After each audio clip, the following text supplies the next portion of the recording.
Apologise for the lateness. Good morning.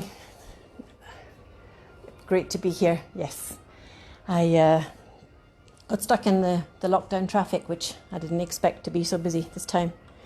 So, yeah, I'm a tennis player from the 70s and 80s, where I picked up my first racket when I was 8, and I just found a challenge in it that was never the same. My life was never the same, and having managed to get a coach very early on and started winning tournaments, I found myself at Wimbledon very young, and I think I changed the look of tennis. And it wasn't just because of my outbursts. I mean, my outbursts obviously led to it, but I think the day that tennis changed forever was when I walked onto Central Court against the royal hero in Bjorn Borg, and he was so cool, you know. He had that kind of mystery, that aura about him, that when he walked out, we knew there'd be no sex, no drinking, not even any shaving by the looks of his hair and his beard, and, you know, he didn't shower probably. And I was the first one to walk out on the court, and that's the moment that the tennis changed forever. From being this hoity-toity, stiff upper lip, British establishment, only white colours, even white people weren't really welcome into their club. I walked out on the court and the audience booed me. They booed me.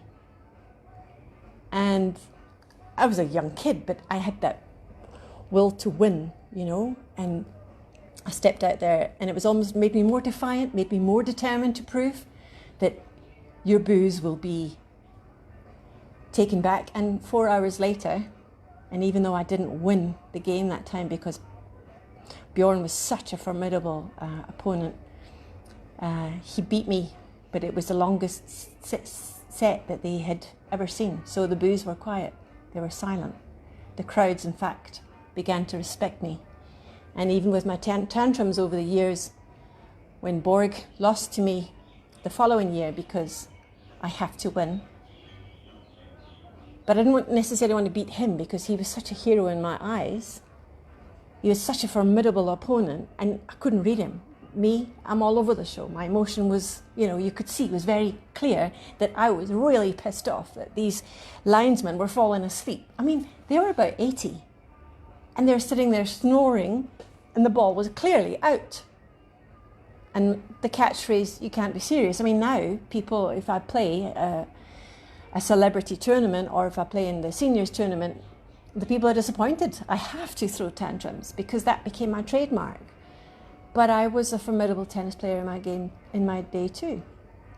And now I do the commentating, and I'm loving traveling the world and seeing the likes of the youngsters of nowadays with Nadal and Djokovic, and, you know, their calm, cool, collect way of going into the game is remarkable. But in a way, I miss seeing the personalities, you know, and I think the public also miss it.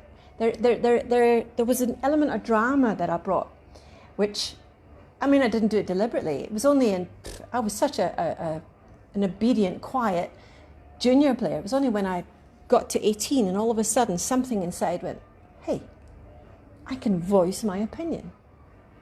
And I did. And I think, look, maybe some of the swearing was a bit untoward, but that was me unleashing my emotion. I just had to. And the sport has been really good to me, as has life. I mean, I've got 6 kids, 2 wives. Both of them had been in the limelight themselves. I don't think any ordinary person could have put up with me being in the limelight. But Tatum O'Neill was, I mean, she had been brought up, her family had always been under spotlight, and we had 3 children together. And then I met Patty Smythe, and I've always been a New Yorker. I love New York. And I just absolutely love the trajectory that my life, I could never have seen that I would have been ended up here under lockdown in 2020. I mean, 2020 always seems so far away, but here we are, talking, being interviewed by the world on this, a little this. We're not waiting for the television cameras. We're not waiting for the commentators. I am the commentator. It's just remarkable. We need to have more of that. So raise your voices. And I see that most of the world is raising their voices to a cause. And it needs to be heard, just like I was. So thanks for listening.